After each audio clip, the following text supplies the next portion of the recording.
다속 유형무에게 길을 묻다. 두 번째 시간입니다. 오늘은 허무주의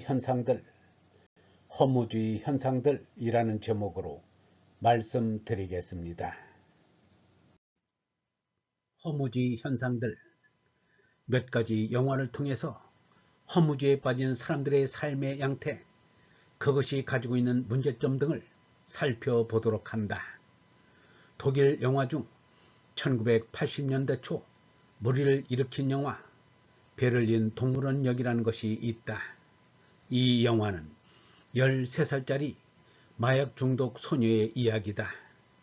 13살짜리 어린 한 소녀가 다 자라기도 전에 마약 중독에 빠져서 인생을 무의미 속에 죽이고 있는 과정을 그린 영화다. 허무주의가 만연되기 시작하면 육체적인 쾌락을 찾고 그것을 극대화시키기 위한 수단으로 마약이 판을 친다. 70년대 말 80년대 초 독일의 가장 큰 사회 문제 중 하나가 바로 마약이었다. 많은 청소년들이 마약 중독으로 문제를 일으키고 죽어가자 이 문제를 해결하기 위해 독일 정부가 대책 마련에 부심하였다. 마약대책위원회의 프로젝트 중 하나는 마약의 문제가 전혀 없는 사회가 어느 곳이며 왜 그곳에서는 그런 문제가 없는지를 연구한 것이었다고 한다. 이때 마약 청정지대로 한국과 일본이 꼽혔다고 한다. 특히 한국은 그 당시 마약으로 죽은 사람이 공식적으로 단 한 명도 없었다. 그렇지만 이것도 이제는 옛날 이야기가 되었다. 이제는 한국도 국제 마약상들의 판매 경유지가 되었고 마약 판매가 주택가의 주부들에게까지 미치는 정도가 되었다. 이렇듯 허무주의 현상 중 두드러지는 것 하나가 바로 마약이다. 마약으로 우리가 얻을 수 있는 것은 즉각적인 쾌락이다. 사랑도 섹스도 나름대로 일정한 인간관계를 전제로 해서 어느 정도의 노력을 해야 한다. 그런 인간관계에서의 노력이 허무주의자에게는 귀찮고 짜증스러운 것이다. 현대인들은 마약을 노력 없이 가장 쉽게 얻을 수 있는 쾌락의 수단으로 사용하고 있다. 다음으로 라스베가스를 떠나며라는 영화를 예로 들을 수 있다. 이 영화는 한 알코올 중독자의 이야기다. 니콜라스 케이지가 나오는데 그는 자기가 가진 모든 것을 팔아 현금으로 바꿔갖고 라스베가스에 와서 그곳에서 마음대로 실컷 술을 마시다가 죽으려고 한다. 삶의 목적이란 없다. 단 한 가지, 진탕 술을 마시고 죽는 것이다.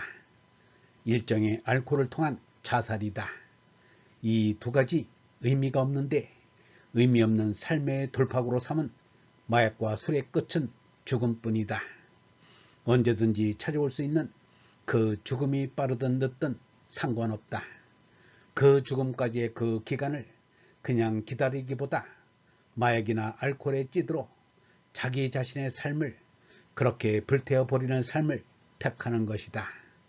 현대인들이 의미 부재의 삶을 살아나가는 한 방법이라고 볼 수 있다.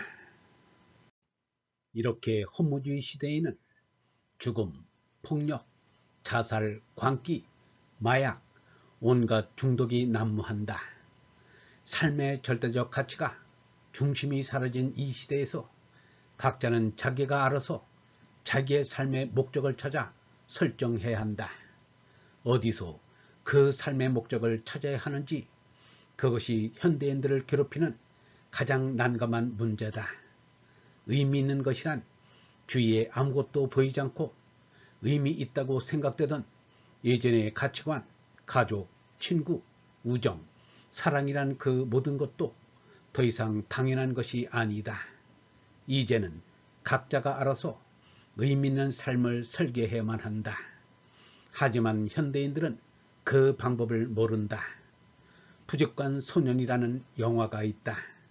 이 영화에서도 이 소년이 살아나가는 데 필요한 가장 기본적인 정적인 유대가 없다. 가정이나 학교 또는 동네에서 다른 사람들과의 인간적인 관계라든가 친구와의 우정이라는 것이 없다.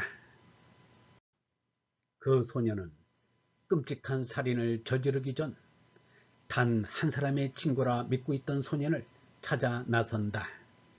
그 소년이 묵고 있는 기숙사로 찾아가 우정을 확인하려 하지만 그 소년은 그것을 거절하고 부인한다. 마지막 삶의 희망으로 잡고 있던 한 가닥 끈마저 끊긴 이 소년은 그 뒤로 인간이기를 거부한다. 이 소년은 허무주의 시대를 살아가는 방법을 배우지 못했다. 의미 없고 목적 없고 가치 없는 이러한 허무주의 시대에 인간들이 취하는 태도는 소유 욕망이다. 내가 가진 것, 그것만은 믿을 수 있고 내가 원하는 것, 그것이 무엇인지는 알 수 있으니 내가 갖고 싶은 것, 그것을 얻는 것이 유일한 가치라 할 수 있다. 이렇게 오로지 소유와 욕망에 의해 꾸려져 나가는 현실, 거기에는 그 이상을 넘어서는 것은 받아들여지지 않는다. 내 눈으로 확인할 수 없고 내 감각으로 알 수 없는 것들은 존재하지 않는다. 이렇게 오로지 소유, 욕망, 감각에 빠져 사는 삶의 모습을 니체라는 철학자가 이미 예언하였다. 허무주의 시대의 인간들을 니체는 최후의 인간 또는 마지막 인간이라 하였다.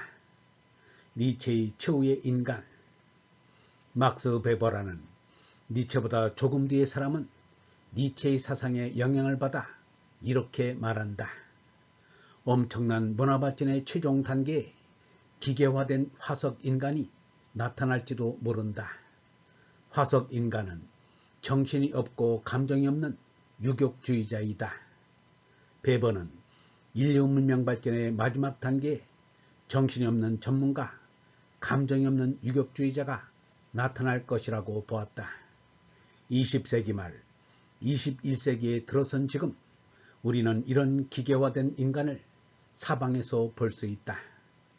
요즘 어린이들에게 좋아하는 사람이나 이 다음에 커서 무엇이 되고 싶으냐고 물었더니 터미네이터와 로보캅이라고 많은 어린이들이 대답했다고 한다.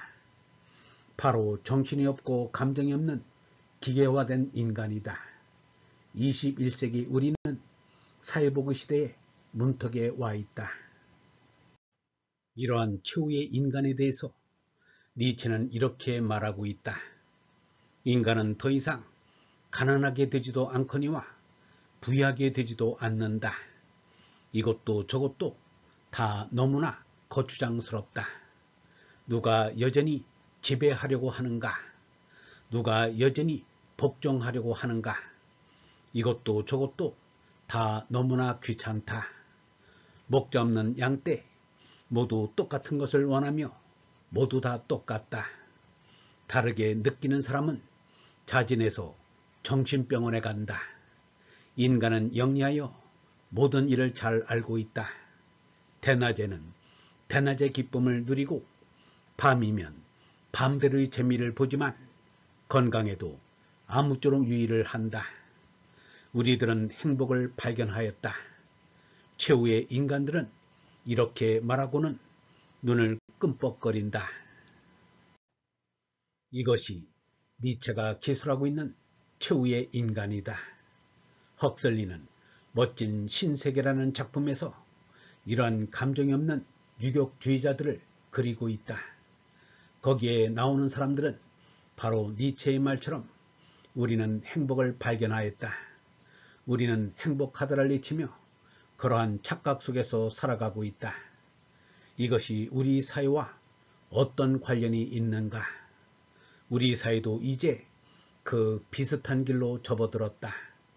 우리 사회의 대다수 사람들이 소위 가치 있는 것들로 돈, 건강, 외적인 미, 쾌락, 정력을 얘기하고 있다. 성형외과를 찾아 뜯어고치고 다이어트가 인기 있고 비싼 화장품이 잘 팔리는 등 오직 외적인 것에만 신경을 쓰며 외적인 것으로 사람들의 관심을 끌려고 한다. 마치 누군가에게 잡혀 먹히기를 바라는 것처럼 말이다. 우리나라 사람들도 니체의 최후의 인간과 같은 삶을 살고 있다. 영성신학원 다속 아카데미의 하늘소리였습니다.